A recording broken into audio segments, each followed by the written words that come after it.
Britain is rolling mothballed Challenger 2 tanks out of storage to take part in NATO's largest military exercise since the Cold War. As the threat of an all-out conflict with Russia continues to loom, more than 50 of the British tanks are headed to Eastern Europe to take part in the largest NATO war games in a generation, which will see 90,000 troops from across the alliance conduct drills over 4 months.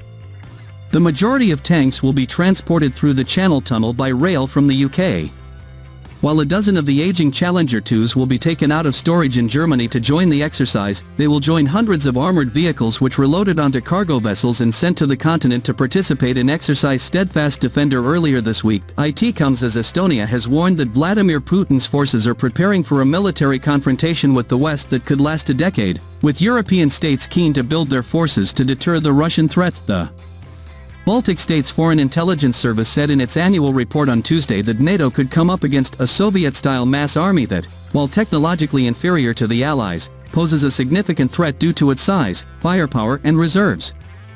Although Russia's massive human resources, reduced to cannon fodder, have not been able to conduct large-scale offensive operations in Ukraine, the Kremlin's war machine still has enough fuel, the report warned. While Russia has not been explicitly named in reference to the ongoing exercises, NATO considers it the most significant direct threat to its members' security and peace in Europe. Captain Greg Jardine, 32, the operations officer at Marchwood, where armored vehicles have been loaded to head to Germany and then on to Poland this week, said that the changing situation in Europe means Steadfast Defender is necessary. Captain Jardine said, "It's an unparalleled size compared with our usual exercises.